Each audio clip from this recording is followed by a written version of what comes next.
So what are you planning on reading this month? Are you reading lots of books to help you with your Spanish? I hope you are. I know I am. So this month for Vlogtober, I am reading lots of different books that are related to October type themes.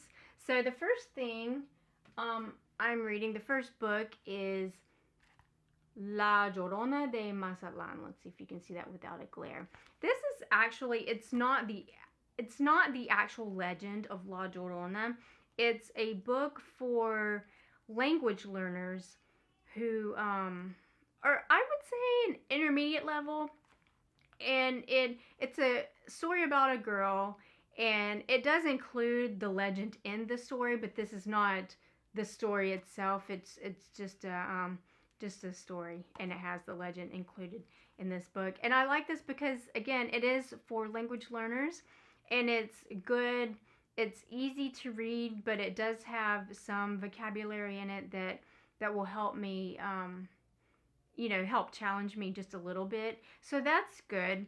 And, it's a quick, easy read. I could probably actually read this tonight before bed.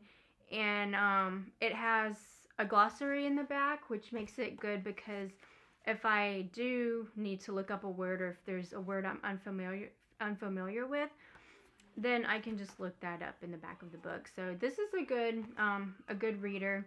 It's for language learners. Another book I plan on reading is actually a book with legends, Las Más Bellas Leyendas Mexicanas. And I bought this in Mexico a long time ago, actually. And it has different legends in it in Spanish. And it's written, by a native Spanish speaker for native Spanish speakers. But the language is not that hard. It really isn't. And it has the La Legenda de La Llorona in here. And the legend itself in this book is only like 2 pages. So it's an easy read, and it gives some historical background of the legend. And it's just a good, easy read. And I like that it reinforces. Like, these 2 books kind of reinforce each other. So I really like that. And then I have another book about La Llorona. And it's actually a bilingual Spanish reader. So it has the content, it has the story in English. And then right below, it has the story in Spanish. And it also has illustrations, which I will show you. So it does have illustrations. And here's let me see, the weeping woman. Let me see, I just had that. There she is. And it's, I won't lie, this is a heavy book. Like, even though it's a legend for kids, for children, it's heavy. Like, I have a family. If you have kids, this might not be the best choice, because I know for me, I haven't actually read the whole story, but I will probably be bawling my eyes out, and like, I don't even know if I can even take it, like, honestly.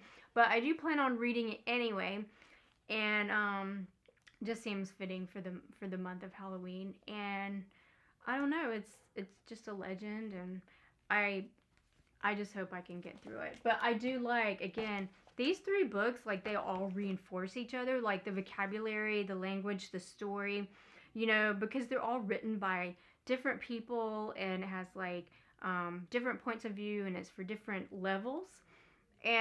But the vocabulary essentially is going to be the same, but I'm still getting that reinforcement, from each thing, and that repetition. So it will really stick in my head. I'm all about getting comprehensible input. This is a great way, especially, I don't have I'm not taking any classes right now. I'm just learning Spanish on my own. So this is the perfect way to get that comprehensible input, get that repetition that I need. So I'm really pleased with that. And then some other books I plan on reading this month. This is just an easy, lighthearted read, and it's not even a story. It's just Berlitz Kids Spanish Picture Dictionary, and it has 1,000 very common words and phrases, and it has sentences and illustrations, and it's actually made for kids, but I plan on looking through it and reading it myself. Just, I can just read a sentence or two or a page or two, just whenever I have some downtime or whenever I feel like it. And it's just very commonly used vocabulary and sentences and phrases that will help me just basically my everyday life, around the house or just anywhere. So I'm really liking this. And then I have another lighthearted read that it's just a book about kittens. That's all it is. It's for kids, and it's just an easy read. I did buy this book at a thrift store, which is kind of nice. But yeah, just something easy, lighthearted, makes me happy and feel good and all that stuff. And then the last book, or novel, I should say, that I plan on reading is La Reina del Sur. Let's see if you can see it. Come on, show up. This is it, and I'll try to zoom out so you can see the whole thing. I have actually watched, there's a telenovela on Netflix called La Reina del Sur, and I'm just like seriously obsessed with this telenovela. Like seriously, Kate del Castillo is in it, and it's just so amazing. I love it. And I've watched it. There are 2 seasons right now. I've watched the first season at least like 3 times, and I've been going back through it again. I just love it. Oh my gosh. And what I like about watching the series, and then now that I'm reading the book, what I really like about that is I learn a lot of Spanish through watching it and listening. But then when I read the book, it's like it's much more descriptive, and I learn so much more vocabulary. I get the backstory about the characters and about the scene and just everything that's going on, which I love. It's like I get more insight. And then when I go back and watch the each episode again, it's like I have that much more insight. I'm getting that much more input, and I'm just really learning the language even more, because it's like it's soaking in my brain, and I'm just like so interested in it and just like so wrapped up in the story that I almost forget that it is Spanish. It's just like I don't even think about whether it's English or Spanish. It's just I'm just so involved in the story. I'm just in it. So I love that. Now, one thing about reading, that if you're going to tackle a big book like this, a novel, I know for me, I do not stop and look up every word. So if there is a word I do not understand, then I'm just going to keep reading. Like I'll try to stop and figure out, what it means based on context clues or based on, other vocabulary that I already know, and, try to figure it out. But as long as I understand the gist of what's going on, and I can, still understand that paragraph or that sentence or the storyline, I'm good. Like I have no reason to interrupt that flow and to try to figure out what that word means.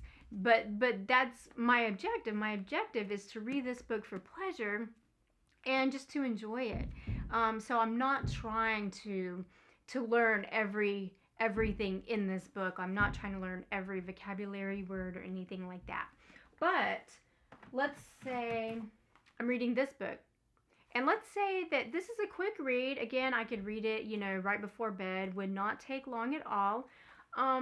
But let's say my objective is to really become familiar with all the vocabulary words, and to really just like take it all in and just memorize everything, and just to really be familiar with it, because I'm really trying to improve my vocabulary, and I'm, my objective is just to learn this book, like, just really know everything in it.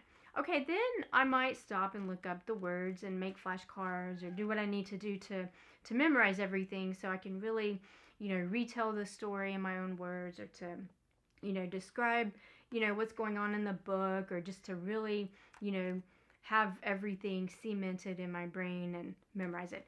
Okay, so if that's my objective with this book, then that's what I'll do. But normally, if I'm reading for pleasure, or if I'm just like reading a book, I do not stop and look up every single word. I just don't, you know.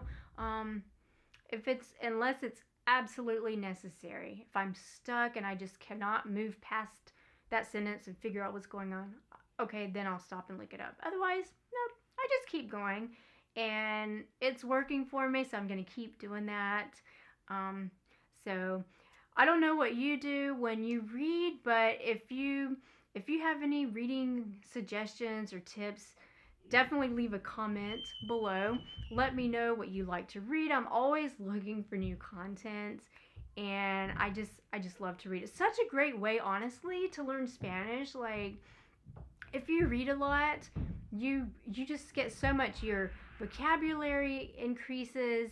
You are taking in the sentence structures and everything. It just helps so much. And it's just like with listening, like you get all of that comprehensible input. And it's like when it's time to speak, or when it's time to write, or when it's just time to communicate, all of that, it's almost like it becomes second nature. Like it's a part of your brain. Like it's just amazing. So definitely, you know, read lots of books and listen to lots of Spanish. But reading is such a great way to learn Spanish, to acquire Spanish.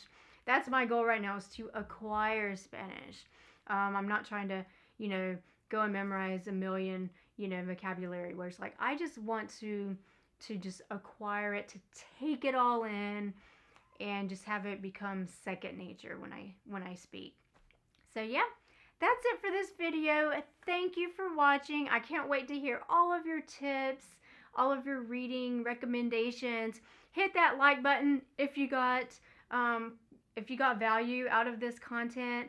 And be sure to subscribe to my channel. As you know, this is Vlogtober, and I am making lots of videos this month. One video every single day of the month.